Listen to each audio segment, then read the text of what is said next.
Ya, Anda masih menyaksikan Road to Economic Update 2023 Capital Market Outlook CNBC Indonesia. Dan masih bersama kami secara eksklusif di studio CNBC. Bersama kami Bapak Marsangap Tambak, Ketua Presidium APRDI dan Direktur Utama Dana Reksa Investment Management. Serta Pak Rudi Utomo, Komite Ketua Umum API dan sekaligus Direktur Utama dari Aldira Cita Sekuritas Indonesia. Pak Rudi dan Pak Sangap, terima kasih banyak masih bersama kami. Pak Rudi, kita lanjutkan kembali ya Pak ya, masih mengenai outlook. Tahun 2022 kemarin IHSG ada growth ya, tumbuh sekitar 4%-an. Anda melihatnya dari segi value sendiri, level sendiri. Tahun ini arah dan gerak growth-nya seperti apa? Dan level support serta resisten. Langsung bertanya nih ke Pak Rudi. Ya, baik. Kalau menurut saya dengan kondisi yang saat ini memang kalau kita lihat ya di awal tahun 2023 ini dari Januari ya sampai sekarang juga tingkat frekuensi maupun nilai transaksi juga memang agak turun ya. Ya.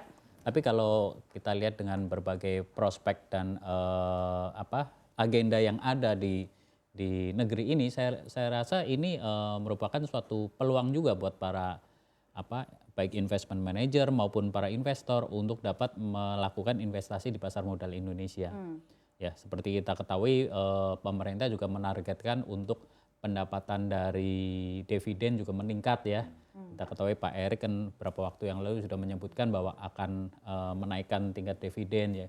Artinya apa? Artinya dividen payout ratio yang akan dibagikan itu akan lebih besar, Bu. Ya. Tahun ini. Iya, tahun ini. Dan artinya tingkat pertumbuhan dividen itu kan dihasilkan dari pertumbuhan. Jadi artinya pemerintah sendiri optimis dengan kinerja dari para emiten yang ada ya kan. Dan menurut saya juga dengan kondisi saat ini ya memang adalah waktu yang tepat untuk melakukan investasi. Jadi kalau melakukan investasi itu adalah beli di saat rendah, jual di saat tinggi ya. Jadi bukan beli di saat tinggi nanti jualnya di saat rendah. Jadi dengan kondisi yang saat ini dan diharapkan juga nanti mungkin sampai semester pertama memang agak sedikit volatile karena kan ini memasuki udah mulai kasakusuk calon-calon ya, calon-calon untuk pemilu nanti. Berarti kan faktor domestik ya Pak ya, faktor sampai semester domestik 1 iya. ini ya. Karena kalau faktor regional lebih mudah termitigasi Bu. Ya kita sudah mendengarkan The Fed akan menaikkan tingkat suku bunga kan mungkin udah setahun lalu ya. Dan pasar itu sudah mengadjust. Ya, jadi dengan adanya faktor domestik yang ada, diharapkan ini bisa lebih termitigasi dan nantinya kira-kira mungkin semester kedua lah, mungkin kuartal ketiga atau keempat itu sudah mulai kelihatan lah siapa kira-kira calon pemenangnya ya kan. Nah sehingga level confident investor untuk kembali melakukan investasi itu akan semakin meningkat. Dan IHSG akan signifikan meningkat semester 2 jadi kalau menurut saya kira-kira support kira-kira di 6.300, mungkin resisten kira-kira bisa sampai 7.700, 7.800. Jadi tahun ini support di 6.300, resisten di 7.700 sampai 7.800. Baik, ini masih mengenai tanggapan lagi ya Pak ya, mengenai hal ini. Sampai 7.800, 7.700 ya Pak ya.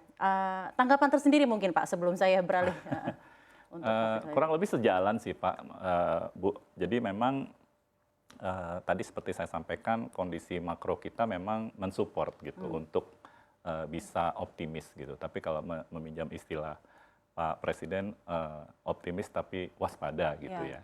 Jadi memang kalau dari angka makro yang ada dan termasuk angka laba yang diterbitkan oleh emiten, semuanya masih menunjukkan situasi itu oke gitu. Nah, dan seperti kita lihat juga arus investasi dari asing juga masih masuk ke Indonesia gitu. Termasuk kemarin saham juga masih positif. Jadi saya pikir potensi untuk kita bisa mendeliver 8-10% growth gitu, baik itu obligasi maupun saham sih memang masih terbuka sih. Jadi kalau optimis ya Pak ya? melihat kondisi yang ada. Optimis tapi waspada. Cautiously optimistic ya Pak ya. Pak, saya akan bertanya mengenai hal regulatori Pak Sangap. Jadi memang salah satu regulasi yang tengah dikembangkan oleh OJK ini adalah diperkenankannya manajer investasi untuk mendirikan dana pensiun.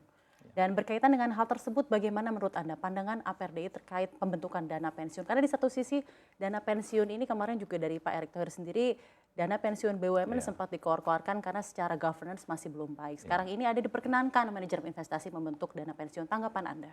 Ya, Jadi memang kenyataannya memang peraturan itu sudah dikeluarkan dan memberi peluang bukan hanya ke bank dan asuransi jiwa, tetapi DPLK boleh dikeluarkan oleh MI, manajer investasi. Nah, tetapi memang saya pikir akan butuh peraturan-peraturan pendukung sih untuk bisa memastikan bahwa itu menjadi suatu peluang yang baik. Karena kalau dari sisi murni peluang, memang penetrasi di pensiun itu memang masih sangat rendah dan tentunya MI akan sangat tertarik juga gitu. Tetapi kan untuk melihat hitung-hitungannya dan requirement untuk melakukan itu tentunya butuh investasi yang cukup besar, butuh komitmen yang cukup besar karena ini akan mengelola dana masyarakat, butuh governance tertentu dan nanti mekanismenya apakah nanti fund on fund atau apakah dikelola langsung.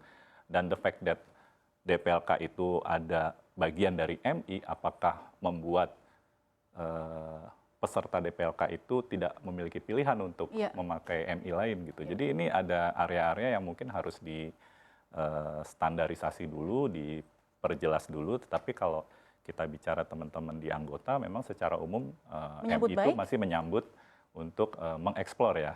Menyambut baik untuk mengeksplor mengenai diperkenankannya pembentukan dana pensiun. Tentunya masih menunggu peraturan pendukung untuk bisa lebih clear lagi memverifikasi minatnya gitu. Baik.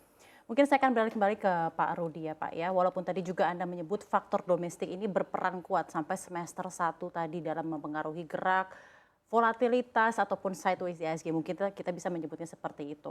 Namun di satu sisi dari faktor global ya Pak ya, kita tahu normalisasi moneter dari The Fed ini kan masih akan terus berlanjut. Mungkin sampai semester 2 2023 awal. Apakah ini akan juga turut secara kuat menekan gerak IHSG Pak dalam hal pertumbuhannya? Untuk saat sementara pasti ada pengaruh ya. Karena bagaimanapun faktor global itu menjadi salah satu parameter juga buat investor. Karena investor di kita juga kan banyak juga fund-fund dari luar ya. Betul. Ya jadi memang ini juga akan pengaruh. Tapi maksud saya tadi pengaruhnya itu akan sesaat aja, ya kan. Tapi secara jangka panjang saya rasa mereka akan balik lagi lah ke kita. Baik, jadi akan kembali balik ke kita dengan nanti ada perlandaian ya Pak yang diharapkan di semester 2. Pak, ini masih mengenai interest rate yang masih eranya masih tinggi. Bagaimana dari API sendiri melihat potensi pertumbuhan bisnis penjaminan emisi dan penggalangan dana di pasar modal karena adanya era suku bunga tinggi di perbankan ini? Ya, dengan era suku bunga tinggi pun saat ini jumlah penerbitan obligasi juga naik Bu. Ya, kalau di dalam di dalam pertumbuhan jumlah emiten sampai dengan data Januari aja udah pertambahan emiten aja udah 10 ya. 10. Iya, dan kalau di pipeline yang ada di bursa itu kurang lebih masih ada 45-50 lagi.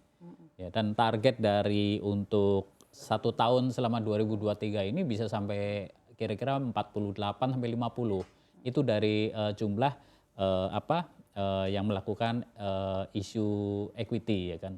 Kalau kita lihat juga untuk pertumbuhan issuer untuk obligasi juga terus meningkat Bu. Karena namanya pendanaan itu tidak bisa berhenti pada suatu momen ya. Jadi mereka memang harus, kalau enggak bisnisnya berhenti ya. Baik. Jadi mereka terus akan mencari pendanaan ya kan. Tinggal alternatifnya apakah melalui pasar modal, apakah melalui perbankan atau melalui pihak lainnya. Jadi memang Anda juga melihat masih ada optimisme sendiri ya Pak ya dalam IPO dan lain-lain, penambahan emiten dan lain-lain tahun ini. Namun dari segi itu dari segi quantity ya Pak, memang Anda melihat ada quantity growth yang naik dari segi emiten yang ada di Bursa Efek Indonesia. Namun dari segi quality sendiri, dari API sendiri, bagaimana sebenarnya Bursa Efek Indonesia menjaga quality aset dan juga quality emiten dalam hal mereka yang akhirnya melantai di bursa? Ya. Kalau berkaitan dengan quality emiten, memang ini pekerjaan yang sama-sama harus kita lakukan ya, baik dari sisi underwriter maupun juga dari sisi Bursa Efek maupun OJK ya kan.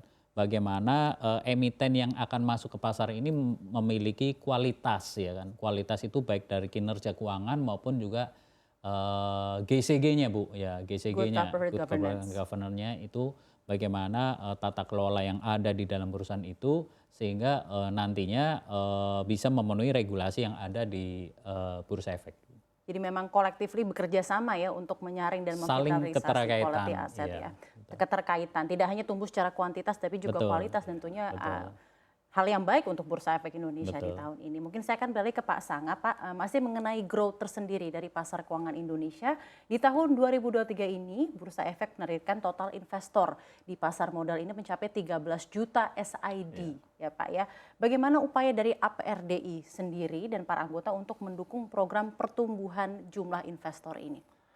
Ya, tentunya kita akan berkolaborasi dengan OJK, SRO, dan pihak terkait untuk menambah jumlah investor. Karena tadi seperti saya sampaikan memang penetrasinya masih sangat rendah sekali.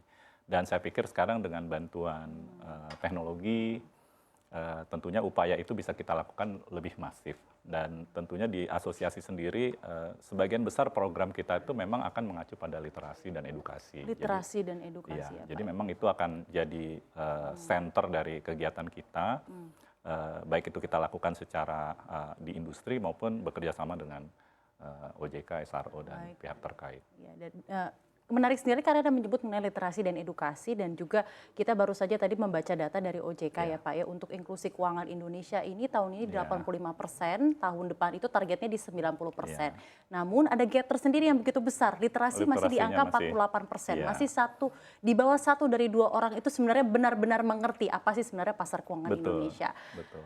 Ikhtiar menuju gap yang sama, memperkecil gap antara literasi dan inklusi keuangan di Indonesia itu seperti apa dari APRDI? Ya tentunya memang kita harus bergerak melakukan program-program untuk mensosialisasikan berbagai produk yang ada di pasar modal ya. Jadi memang itu harus jadi program yang tidak hanya tactical tapi juga strategis atau long term. Jadi ini memang kita coba diskusi sama OJK gimana caranya supaya edukasi dan literasi ini dan pengenalan terhadap produk-produk pasar modal ini bisa menjadi bagian program jangka panjang gitu. Karena menurut saya peluangnya terlalu besar untuk di-ignore dan saya pikir untuk bisa mencapai peluang itu harus melalui edukasi. Jadi saya pikir sekarang sih memang sudah banyak program-program yang dilakukan, kita bekerja sama dengan OJK, baik OJK sendiri itu salah satu inisiatifnya pasti edukasi dan literasi. Edukasi dan literasi ya Pak. Dan itu mereka mencoba menjangkau berbagai segmen bahkan sampai ke usia sekolah. Jadi saya pikir gimana kalau misalnya ini dijadikan permanen aja, misalnya bagian dari kurikulum atau seperti apa. Menarik ya Pak ya. Menarik. Jadi kita harus melakukan itu, Diajarkan kalau dari tidak potensi yang ada itu nanti akan terlewatkan, kalau saya bilang. Optimisme karena memang ruang for improvement-nya begitu besar. A glass is always half full ya Pak ya, dalam hal menuju potential maturity dari pasar Indonesia. Tanggapan Pak dari Anda terakhir mengenai gap yang begitu besar antara literasi dan inklusi keuangan di Tentunya Indonesia. tadi yang seperti disampaikan dari Pak Sangap dari APRDI juga sama, kita melihatnya adalah berkaitan dengan literasi. Sebagai informasi bahwa API juga dari tahun ke tahun terus meningkatkan jumlah literasi yang kita lakukan. Seperti hari ini pun API juga mengadakan literasi tapi melalui online ya, di Pontianak ya kan. Jadi memang kita secara periodically mengadakan literasi ya kan. Tentunya tadi peningkatan literasi juga harus diiringi dengan peningkatan kualitas emiten ya kan. Betul. Dari GCG-nya, dari kualitas pertumbuhannya, sehingga kita sama-sama bisa saling support ya. Jadi nggak bisa dari sisi kita asosiasi sendiri yang bekerja, tetapi harus sama-sama seluruh stakeholder pasar modal untuk kita bangun pasar modal kita ini. Jadi tahun 2023 ini harapannya memang pasar keuangan Indonesia tidak hanya bertumbuh secara kuantitas tapi juga secara kualitas ya, dengan good corporate governance dari emiten dan juga para pelaku pasar yang lebih teredukasi dan literasi yang lebih baik. Terima kasih banyak Pak Rudi dan Pak Marsana telah berdiskusi bersama kami di CNBC Indonesia. Sehat dan sukses selalu. Sama-sama, terima kasih.